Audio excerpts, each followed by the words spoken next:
Ayan, good morning sa inyo mga idol. And samahan nyo ako sa pagkuha ng water lily at sasakay sa bangka. Yan muna kami gawa nung una. Kasi pagkatapos dyan, pupunta kami ng Bambang ni Perez. Yan, pinakita ko muna sa inyo yung water lily dyan kasi nga magabakado. And may mga dumadaan dyan na bangka. Kailangan din naman lumabas. Yan, ang dami yan. Ay, yung pinaanod namin ng isang araw. Galing yan sa may dulo. Pinaanod namin yan kasi malakas ang ulan. Ang dami yan. Nagkampula na nga dyan. Siyempre magbabarado. Kaya ginawa na rin namin yung tatay. Dalawa lang kami river marshal dyan. Dalawang tagalinis ng ilog. Ayun, taga lang. Siya, binidyohan ko muna ng una. Kasi napakita ko sa inyo guys. Madami yan. Ilalagay namin sa bangka, tapos bibilid sa papatuyuin. Minsan namin papatuyuin namin, tapos pag natuyo ilalagay sa sako.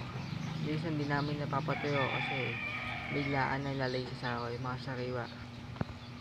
Ayan, binibidyohan ko guys para nakikita nyo. Ayun na, nalagay namin sa bangka. And nakita nyo naman, madami. Tinulungan ko na kayo sa tatay. Baka naman di mahirapan masyado. Yan. Habang gumagawa sa tatay, binibidyohan ko. And tumulong na rin ako dyan. Nagganit ako dyan.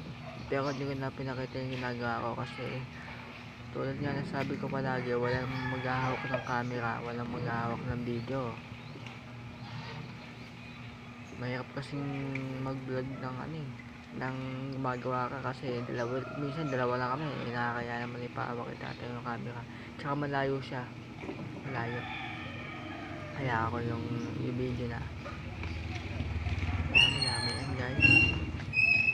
And pagkatapos niya, hindi namin tapos lahat yan kasi pupunta kami ng Bambang na Perez at doon kami gagawa clean up drive dahil Sabado. Hindi ko na-vlog yung papunta doon kasi namin ginawa dun Bambang na Perez. Parang nakikita niya sa second video i-upload ko yan. Dito lang guys, salamat.